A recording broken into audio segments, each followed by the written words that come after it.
Baik, antara sunnah Nabi SAW adalah baginda Nabi SAW tidak pernah makan sehingga kenyang. Tak ada dalam kebiasaan Nabi SAW. Baik, perkara yang keempat, hendaklah makan dengan tangan kanan. Begitu juga apabila mengambil makanan atau memberi makanan kepada seseorang, hendaklah menggunakan tangan kanan. Hadis riwayat Ibnu Majah. Saya tak baca matan sebab nanti panjang.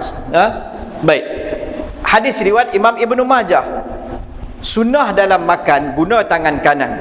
Kalau begitu nak ambil makanan macam mana? Guna tangan kanan. Nak bagi makanan seseorang macam mana? Gunakan tangan kanan. Kerana tu gunakanlah tangan kanan. Kerana ada dalam sebuah hadis Nabi SAW, syaitan menggunakan tangan kiri. Kerana tu guna tangan kanan. Baik, saya nak makan, tengah makan, pergi rumah kenduri. Macam mana nak pakai tangan kanan? Duk tengah makan, tiba-tiba nak tambah lauk. Takkan dengan nasi sekali saya nak pergi pegang. Macam mana? Yang terbaiknya sisip tangan dulu.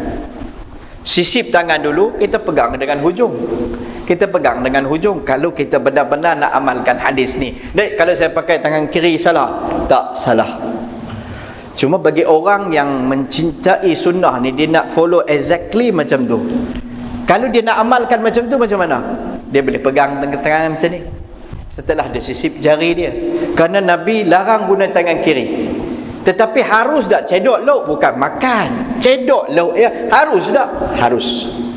Baik, ambil, makan, bagi ke orang, gunakan dengan tangan kanan. Antara sunnah juga makan pada hari itu kita sebut makanan baginda Nabi SAW makan berjemaah bersama. Tidak pernah baginda Nabi makan berseorangan. Hadis riwayat Imam Abu Daud. Kebiasaan Nabi makan berjemaah.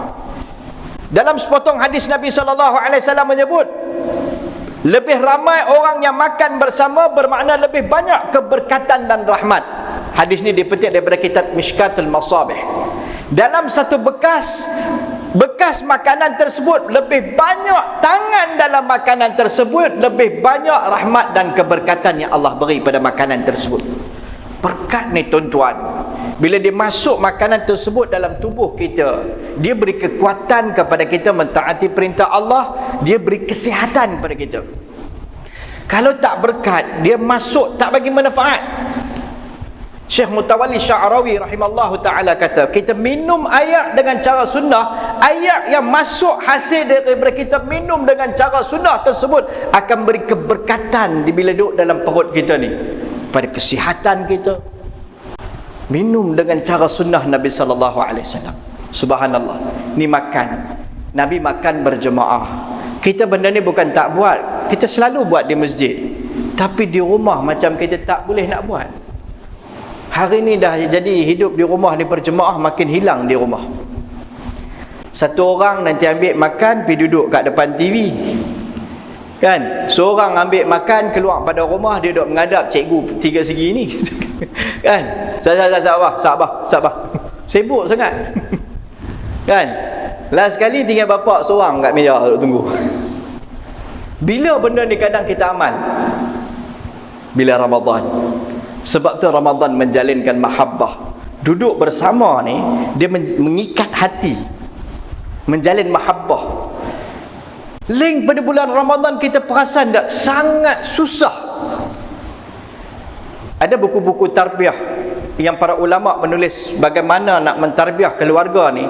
Salah satu dia masa yang sesuai adalah ketika duduk makan bersama. Yang ni pada hari ni dah jadi satu perkara yang susah dah nak amalkan. Nak kena tunggu Ramadan baru boleh buat. Terbaik tuan-tuan, cuba duduk makan bersama, duduk dengan keluarga. Masa makan bersama tu kita sampaikan nasihat secara tak formal. Dengar betul-betul nasihat, bukan beletiak. Beletiak kalau budak remaja dia nanti melewat, nanti nak duduk. Mai duduk nak makan bersama-sama, itulah hang awak dah tak mau nak betul perangai duk lagu ni, dia nanti berjalan assalamualaikum, tak duduk dah. Bila kita makan tu ada pautan hati bila duduk makan bersama. Dijalin mahabbah, hubungan kasih sayang. Masa tu kita cakap 2-3 perkara. 2-3 perkara dengan lemah lembut. Dia menyentuh. Hebat tuan-tuan. Dan benda ni kita perasan tak, satu masa dulu benda ni dia ambil berat, tapi kerana hari ni kita punya kesibukan telah membuatkan kita kehilangan. Tuan-tuan, kehilangan lebih menyakitkan daripada tak pernah memiliki. Kalau tak pernah ada dalam budaya kita, lain cerita. Benda ni pernah ada dan kita hilang pada hari ni. Ibu bapa mula mengadu anak-anak hilang daripada rumah. Kita tak pernah fikir kadang-kadang apa usaha kita nak buat ni, nak satukan keluarga. Sekurang-kurangnya kita satukan dalam makan ni. Kalau 2-3 orang bergaduh, nak bagi satukan macam mana? Buat makan. Makan lepas-lepas. Dalam masjid kalau ada masalah, buat kenduri. Buat kenduri semua mai. Kuliah belum tentu lagi. Kenduri sikit insya-Allah.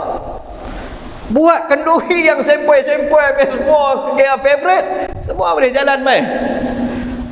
Makan dia boleh menyatukan. Kenduri ini menyatukan. Di dalam rumah kita boleh buat kenduri, makan sekali-sekala, makan yang favorite.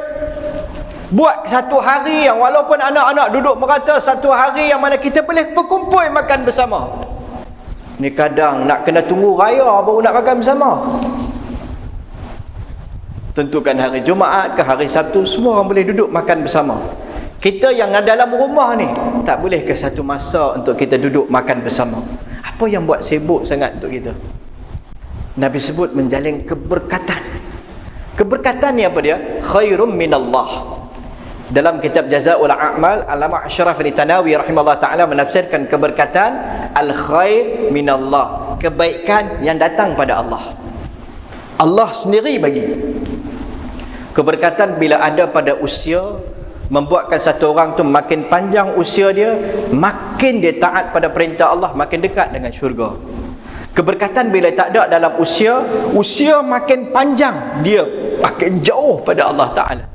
Keberkatan bila ada pada wang ringgit kita akan membuatkan kita makin dekat dengan Allah. Bila tak ada, duit kita tu tak boleh mendekatkan kita, bahkan menjauhkan kita daripada syurga Allah Ta'ala. Makin ada duit, makin sombong. Makin ada duit, makin jauh dengan adik-beradik. Takut mereka minta duit. Lebih susah, lebih teruk. Makin ada duit, makin susah. Saya pernah jumpa orang macam tu. Pasal apa? Pakai kereta pun buruk, padahal ada duit banyak. Pasal apa macam tu? Takut orang minta duit kat dia. Takut adik-beradik tahu kata dia senang. Last kali dia mati dengan susah macam tu. Lepas dia mati, anak-anak senang. Dia punya susah payah, rengkuh pun tak dapat nikmat kehidupan dia sendiri. Baik, tuan-tuan, kita balik dengan makan bersama. Sunnah Nabi. Satu, kita boleh makan bersama, kita kata makan dalam dulang. Bahasa kita Penang ni makan dalam talam. Ustaz, saya ni tak biasalah nak duduk makan dalam talam ni, macam-macam kadang-kadang kan. Okey, makan dengan dalam pinggan masing-masing, duduk berjemaah. Masuk dah dalam sunnah ni? Masih masuk dalam sunnah ni. Yang terbaik kita sebutkan tadi tu. Itu adalah yang terbaik. Tak boleh buat nombor 1, buat nombor 2. Makan sama-sama, tapi berjemaah. Nabi makan di bawah, kita tak boleh lagi di bawah, makan di atas. Tapi kita dah amalkan berjemaah. Sunnah akan menyatukan. Sunnah Nabi ni punya kehebatan, ianya akan menyatukan. Kadang kita duk fikir nak buat lagu mana lah dalam rumah ni, nak bagi satukan hati, kasih sayang, mawaddah warahmah, kan? Wa Aminah wa Fatimah, macam-macam duk fikir. Duduk makan sama. Try dulu. Saya ada satu orang kawan dulu, saya zaman belajar, satu orang jutawan. Bapak dia ada kilang dan sebagainya. Sibuk bapak dia, hari raya pun kerja. Tetapi dalam setiap minggu mereka ada satu hari yang mana mereka akan makan bersama. Bapak dia punya sibuk ni, kira keluar gelap, balik gelap. Hari minggu ya ada rumah. Lain keluar gelap, balik gelap. Tapi mereka cukup jaga antara amalan yang mereka jaga, makan bersama. Ada hari dalam satu minggu tu mereka akan makan bersama. Tanpa excuse. Masa tu tak ada fitnah handphone lagi kan. Handphone ni kalau kita silap guna, dia akan memecah belahkan kita. Duduk sama-sama tapi asing-asing. Duduk satu meja nak makan, semua mengajak kitab suci ni. Tolak, hang kata tolak, aku kata mai. Hang kata tolak, aku kata mai. Tak bersama juga. Dulu satu phone menyatukan, sekarang dah banyak phone memecahkan. Suami isteri, minta maaf cakap, suami isteri duduk atas katil, tak boleh sembang tak? Kawan ni mentalaah belah sini, kawan ni mentalaah belah sini. Tinggal phone tu Ustaz, duduk sembang cakap. Hadrat Aisyah kumpul 10 orang wanita mengadu tentang keadaan suami. Salah satu wanita mengadu, suamiku tak pernah menyeluk di dalam pakaianku. Jangan dengar bagi habis dulu. Maksud dia apa? Dia tak pernah tanya hal keadaan aku setiap hari. Susah tak susah aku di rumah ni, macam mana sibuk serabut di rumah. Antara sifat yang tak elok yang dikomen oleh seorang wanita kepada Hadrat Aisyah, kadang kita punya sibuk, kita tak ada nak tanya pun. Sekurangnya saat akhir tu kan, mana tahu malam tu kalau arwah tanyalah Pak Abang, macam mana hari ni di rumah. Jangan duk cerita pasal office lagi. Dua-dua kerja, di situ pun nak kerja office juga. Jadi makan bersama kita boleh amalkan. Ini antara sunnah Nabi sallallahu alaihi wasallam.